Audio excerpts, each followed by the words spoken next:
नमस्कार, good morning. सुबह के 9 बज चुके हैं। आप देख रहे हैं इंडिया वॉइस। मैं हूं आपके साथ रिया डंगवाल। बुलेटिन की शुरुआत करेंगे इस वक्त की बड़ी खबर के साथ। सबसे पहले बात कर लेते हैं रामनगरी अयोध्या की। मुख्यमंत्री योगी आदित्यनाथ का आज अयोध्या में कार्यक्रम है। सीएम योगी आदित्यनाथ का 2 दिवसीय अयोध्या दौरा। शाम 4 बजे सीएम योगी आदित्यनाथ राम कथा पार्क हेलीपैड पहुंचेंगे। 4 बजे के करीब हनुमानगढ़ी में दर्शन पूजन करेंगे। 4:30 बजे के करीब मुख्यमंत्री योगी आदित्यनाथ रामलला का दर्शन पूजन करेंगे। 5 बजे के करीब मुख्यमंत्री योगी आदित्यनाथ विकास कार्यों की समीक्षा बैठक करेंगे। 6:30 बजे के करीब सर्किट हाउस में पदाधिकारियों के साथ मुलाकात करेंगे और 7:30 से 8 बजे तक विकास कार्यों का निरीक्षण करेंगे। सरयू अतिथि गृह में भी सीएम रात्रि विश्राम करेंगे। 7 अगस्त को परमहंस रामचंद्र दास की समाधि पर पहुंचेंगे और रामचंद्र दास की समाधि स्थल पर पुष्पांजलि अर्पित करेंगे। सुबह 10:30 बजे के करीब दिगंबर अखाड़ा में परमहंस की मूर्ति का अनावरण भी करेंगे।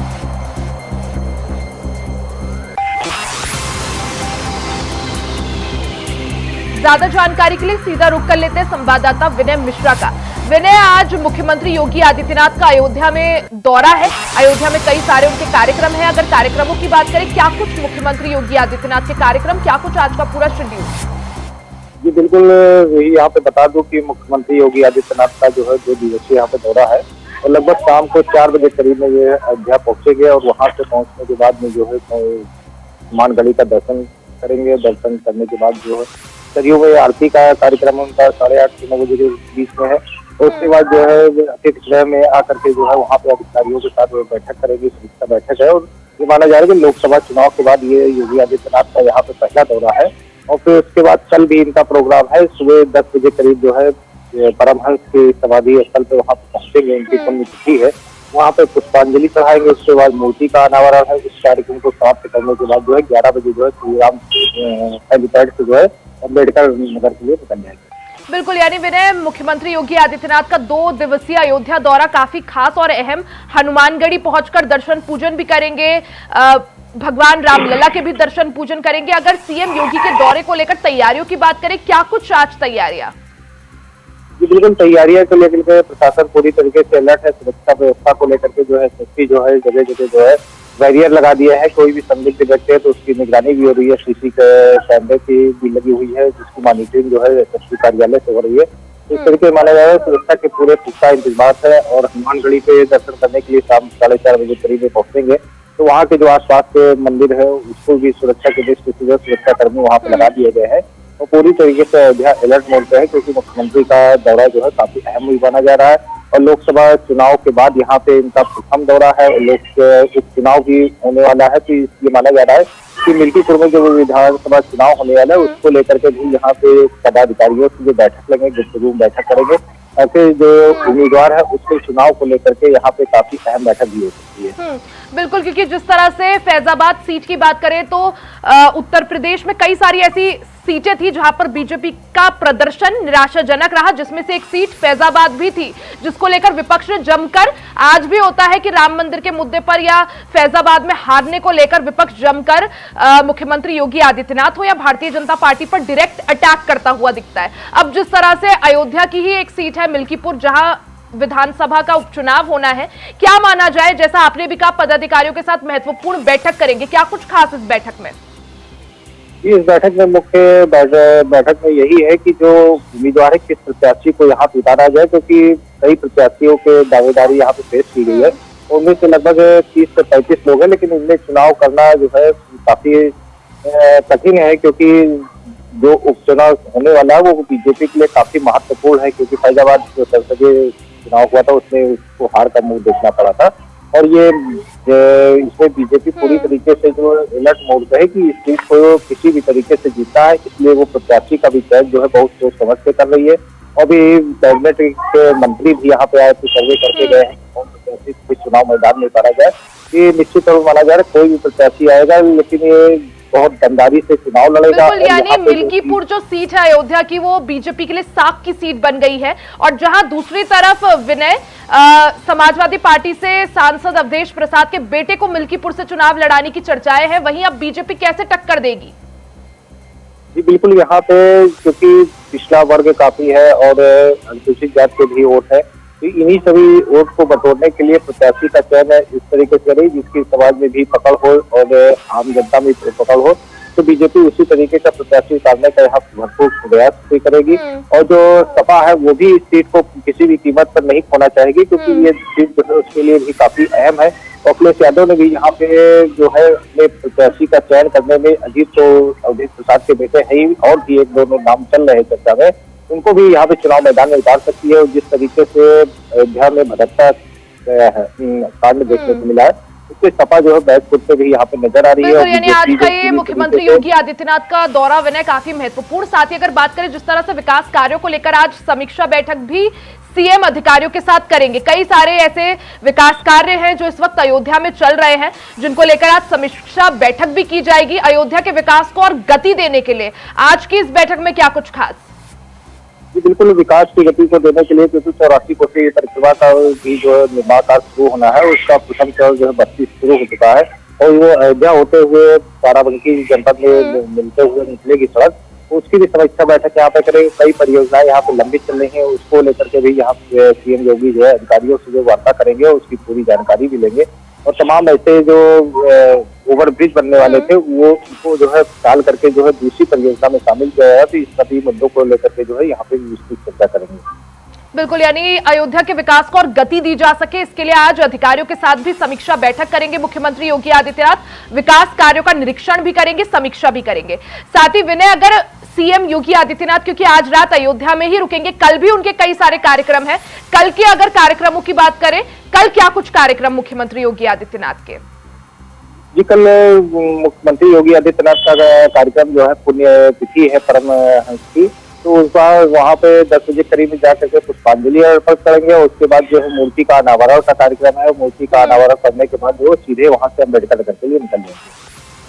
बिल्कुल, यानी आज और कल का यानी 2 दिवसीय मुख्यमंत्री योगी आदित्यनाथ का ये दौरा जो अपने आप में काफी खास और महत्वपूर्ण। ऐसे में आज मुख्यमंत्री योगी आदित्यनाथ रामलला के दर्शन पूजन भी करेंगे। विनय, बहुत बहुत शुक्रिया जानकारी के लिए, आप नजर बनाए रखें। हो गया।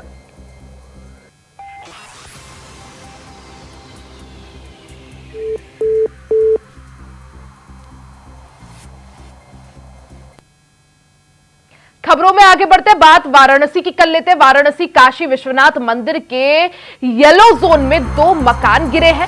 हादसे में लगभग 8 लोगों के फंसे होने की सूचना है। सूचना पर एनडीआरएफ और पुलिस के जवान मौके पर मौजूद हैं। लोगों को बचाने के लिए राहत एवं बचाव कार्य शुरू किए जा चुके हैं।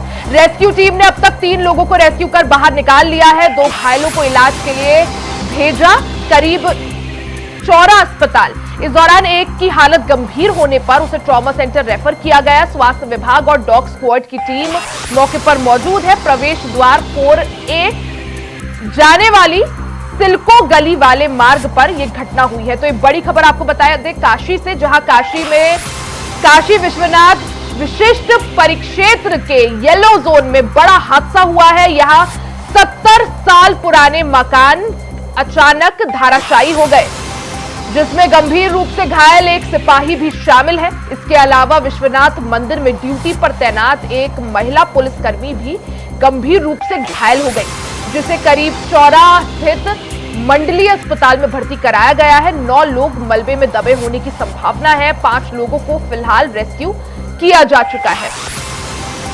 तो बड़ी खबर आपको बता रहे हैं, जहां वाराणसी में बड़ा हादसा हुआ है। वाराणसी में काशी विश्वनाथ धाम के येलो जोन में स्थित एक मकान अचानक धराशायी हो गया।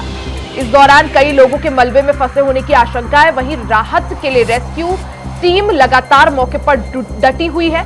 चाहे वो एनडीआरएफ की टीम हो, पुलिस की टीम हो, 5 लोगों का रेस्क्यू भी किया जा चुका है।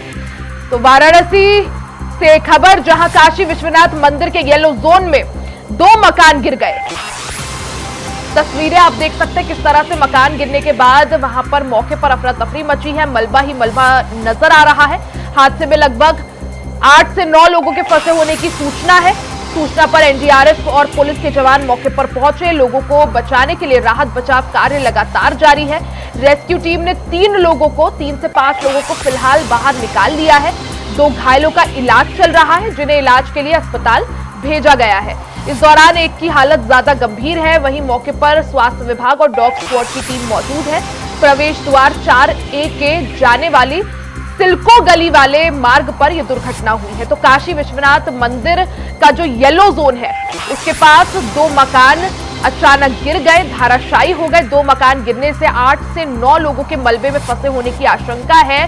हालांकि 5 लोगों को रेस्क्यू किया जा चुका है, जिनमें से 3 की हालत गंभीर बनी हुई है।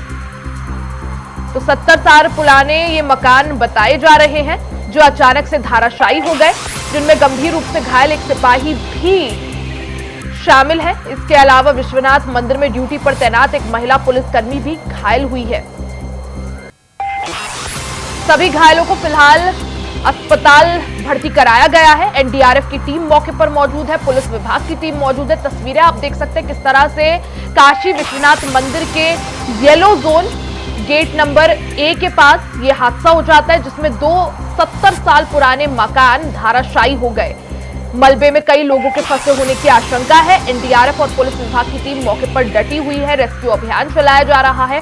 डॉग स्क्वाड की टीम भी मौजूद है और लोगों को रेस्क्यू किया जा रहा है।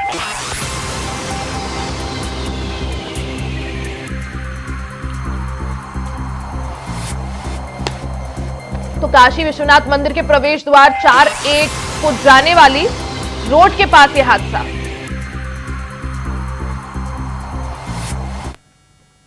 खबरों का सिलसिला जारी रहेगा, यहां रुकेंगे एक छोटे से ब्रेक के लिए, जल्द वापस लौटेंगे। ब्रेक के बाद एक बार फिर से आपका स्वागत है। खबरों में आगे बढ़ते हैं। खबर अलीगढ़ से है, जहां डॉक्टर और अस्पताल स्टाफ की लापरवाही सामने आई है। बता दें कि एक LJ मेमोरियल हॉस्पिटल में डिलीवरी के दौरान प्रसूता की मौत हो गई। वहीं मौत की खबर सुनते ही परिवार वालों में हड़कंप मच गया, जिसके बाद परिजनों ने जमकर हंगामा काटा। वहीं सूचना पर पहुंची पुलिस ने शव को कब्जे में लेकर जांच पड़ताल शुरू कर दी। पूरा मामला थाना बन्ना देवी इलाके के रसलगंज स्थित LJ मेमोरियल हॉस्पिटल का है। तस्वीरें आप देख सकते हैं अलीगढ़ से पूरा मामला, जहां एक हॉस्पिटल में डिलीवरी के दौरान प्रसूता की मौत हो गई, जिसके बाद परिजनों ने लापरवाही का अस्पताल स्टाफ पर आरोप लगाकर जमकर हंगामा काटा।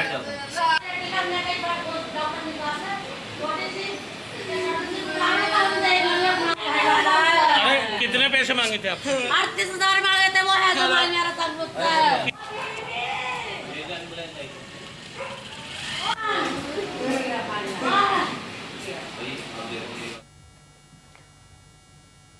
वहीं अयोध्या मामले में पीड़िता की मां की शिकायत और चौतरफा बयानों के बाद समाजवादी पार्टी और पार्टी सुप्रीमो इस मुद्दे पर घिरते नजर आ रहे हैं, जहां बीजेपी इस पूरे मामले में सपा पर हमलावर है और पोस्टर बैनर के साथ धावा बोलती दिखाई दे रही है। आपको एक रिपोर्ट दिखाते हैं। भी कल्प्रिट है, उसके खिलाफ कानून में जितनी कड़ी से कड़ी सजा हो, कड़ी से कड़ी सजा हो, सजा दिलाई जाए और जो भी आरोपी हो यहां तक उसको फांसी दिलाई जाए। तो सुना आपने सपा सुप्रीमो अखिलेश यादव और उनके करीबी अवधेश प्रसाद का बयान। अयोध्या गैंगरेप केस में चौतरफा घिर जाने के बाद अब अवधेश प्रसाद कड़ी सजा की पैरवी कर रहे हैं, मगर जिस तरह से सपा सुप्रीमो अखिलेश यादव ने DNA टेस्ट का सिगुफा छेड़ा है, उससे तो साफ है कि सपा की कथनी और करनी में जमीन आसमान का अंतर है।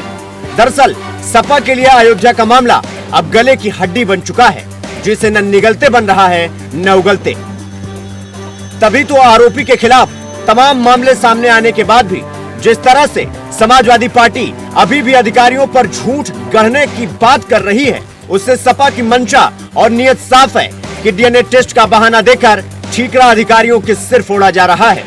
तो वहीं अब बीजेपी इस मुद्दे के सहारे सपा को घेरने का कोई मौका नहीं छोड़ रही है। तभी तो लखनऊ में पोस्टर भी लगाए गए, जिसमें सपा संस्थापक मुलायम सिंह यादव का बयान लिखा हुआ है। पोस्टर में लिखा हुआ है, लड़के हैं गलती हो जाती है। सपा अध्यक्ष अखिलेश यादव DNA टेस्ट की बात कहकर क्या साबित करना चाहते हैं? मोइद है गलती हो जाती है। पोस्टर बीजेपी की अवध क्षेत्र की क्षेत्रीय उपाध्यक्ष डॉक्टर श्वेता सिंह की ओर से लगाने का दावा किया जा रहा है। पोस्टर पर उनका नाम भी लिखा हुआ है। वहीं एक पोस्टर डिप्टी CM के घर के बाहर होर्डिंग लगाया गया, जिसमें सपा पर सीधा हमला बोला गया है। इतना ही नहीं, रविवार को भाजपा के कई नेता अयोध्या गए और पीड़िता के परिजनों से मुलाकात की। यानी अयोध्या का मामला अब सपा के लिए आगे कुआं पीछे खाई जैसा हो गया है, जहां अगर समाजवादी पार्टी पीड़िता के पक्ष में खुलकर सामने आती है तो पीडीए के अल्पसंख्यक वर्ग की नाराजगी से सपा घबराई हुई है, जबकि मामले में अगर खुलकर अपने ही खोटे सिक्के का सपा सुप्रीमो अखिलेश यादव और उनके करीबी अवधेश प्रसाद समर्थन करते हैं तो आने वाले उपचुनाव में सपा को कई सीटों पर नुकसान झेलना पड़ सकता है। तो एक तरफ अल्पसंख्यक और दूसरी तरफ पीडीए फॉर्मूले की आधी आबादी का समीकरण सपा के राजनीतिक भविष्य के लिए खतरे की घंटी साबित हो सकता है। तो दूसरी तरफ जहां अखिलेश इस मामले में अभी भी समीकरणों के जाल में उलझे हैं, तो वहीं मायावती ने अपने सोशल मीडिया प्लेटफॉर्म एक्स पर पोस्ट कर सरकार के कदम को सही ठहराया है और लिखा है कि यूपी सरकार द्वारा अयोध्या गैंगरेप केस में आरोपी के विरुद्ध की जा रही सख्त कार्रवाई उचित, लेकिन सपा द्वारा ये कहना कि आरोपी का डीएनए टेस्ट होना चाहिए, इसे क्या समझा जाए, जबकि सपा को ये बताना चाहिए कि उनकी सरकार में ऐसे आरोपियों के खिलाफ कितने डीएनए टेस्ट हुए हैं। तो साफ है कि इस पूरे मामले में चौतरफा घिर जाने के बाद बसपा सुप्रीमो मायावती के हमले के बाद सपा की स्थिति आगे कुआं पीछे खाई जैसी है, जिसका आने वाले समय में यूपी की राजनीति पर क्या असर होता है ये तो आने वाला समय ही बताएगा। मगर अयोध्या का ये मामला अब पूरी तरह से सियासी रंग ले चुका है। Bureau report, India voice. तो वहीं अखिलेश यादव का बयान सामने आया है, जिसमें उन्होंने कहा कि सपा को बदनाम करने की साजिश रची जा रही है, जिसके साथ ही उन्होंने कहा कि वक्फ बोर्ड एक्ट में संशोधन और संशोधित बिल का विरोध करेंगे। सुनिए उन्होंने क्या कुछ कहा। कर रहे हैं और ये भेदभाव इसलिए कर रहे हैं कि इनको हर जगह राजनीति दिखाई दे रही है, वोट दिखाई दे रहा है। ये कितना भी कुछ कर लें, अब जनता को इनसे कोई उम्मीद नहीं है, और जब उम्मीद खत्म हो जाए किसी पॉलिटिकल पार्टी से तो समझ लेना उनका सफाया होना निश्चित है। ये जो हारे हैं, इतना बुरा हारे हैं, जनता इससे भी बुरा इन्हें हराएगी, तभी इनका इलाज हो सकता है। सोचो, जो व्यक्ति केवल उर्दू के शब्द नजूल को लेकर के पूरा का पूरा प्रयागराज खाली करा रहे थे, पूरा गोरखपुर, और गोरखपुर में अपना स्वार्थ है उनका कुछ, या उनके सहयोगी साथियों का स्वार्थ है, उसकी वजह से बताइए उर्दू का शब्द नजूल, तो मुख्यमंत्री जी क्या कानून ले आए। तो ये बात आपको भी समझ में आ रही है, लेकिन हम लोग इसके खिलाफ रहेंगे। इन्होंने पहले एंग्लो इंडियन का छीना था, आपको पता होगा। एंग्लो इंडियंस की लोकसभा में और विधानसभा में एक सीट हुआ करती थी, उनका रिप्रेजेंटेशन था। इन्होंने जनगणना करा ली फर्जी, इन्होंने फर्जी जनगणना कराई, और फर्जी जनगणना करा करके एंग्लो इंडियंस की एक सीट ले ली, छीन ली। अभी सुनने में आ रहा है, एक मंत्री जी चिल्ला रही हैं कि आरक्षण खत्म हो गया। अच्छा, आप खुद सोचिए, सरकार में भी रहेंगे और आरक्षण की भी बात करेंगे, तो जिन्हें आरक्षण की चिंता है, जो पिछड़े दलित और अल्पसंख्यक आदिवासी भाई बहन हैं, चाहे वो दिल्ली में हो चाहे लखनऊ में है, तुरंत बीजेपी को छोड़ दें। एक स्टूल किट नेता हैं, वो बहुत किट कर रहे हैं, किट। मुझे लगता है उनका ऑफर मुझे खत्म करना पड़ेगा। सुनने में आ रहा है कि जो स्टूल किट मंत्री हैं, ये उधार पे बैठे हुए हैं, उन्हें हुक्म मिलता है तो कभी इधर कभी उधर, कभी उधर कभी इधर। कम से कम इन्हें कास्ट सेंसस की बात करनी चाहिए, जाति जनगणना की बात करनी चाहिए, और जो आरक्षण खत्म हो रहा है उसके बारे में बात करना चाहिए। हमारा जो साथी कह रहा है, सहारनपुर में जिस तरह की घटना हुई है, पीलीभीत में एक महिला खेत पे गई, उसके साथ गलत घटना हुई। आज सुनने में आ रहा है अयोध्या में भी घटना हुई, और कन्नौज की मैं बता दूं, एक दलित समाज की बेटी, उसके साथ जो घटना हुई, और पुलिस और बीजेपी के लोगों ने मिलकर के एक झूठी कहानी बनाई, उसे पेड़ पे लटका करके बताया कि पेड़ पर वो अपनी आत्महत्या की, और उसका पोस्टमार्टम नहीं हुआ। ये पोस्टमार्टम किसकी वजह से नहीं हुआ है? वहां के बीजेपी के नेता हैं जिनकी वजह से पोस्टमार्टम उस बेटी का नहीं हुआ है। हम तो आपके तरफ से मांग करेंगे कि जिस बेटी को पेड़ पर लटकाया गया था कन्नौज की, जिसका पोस्टमार्टम नहीं हुआ, उसका दोबारा पोस्टमार्टम कर करके, और जो उसके बीजेपी के कार्यकर्ता नेता शामिल थे उन पर भी इसी तरह बुलडोजर चलाया जाए। इसी के साथ इस बुलेटिन में फिलहाल के लिए सिर्फ इतना ही। खबरों का सिलसिला जारी रहेगा, बने रहे इंडिया वॉइस के साथ।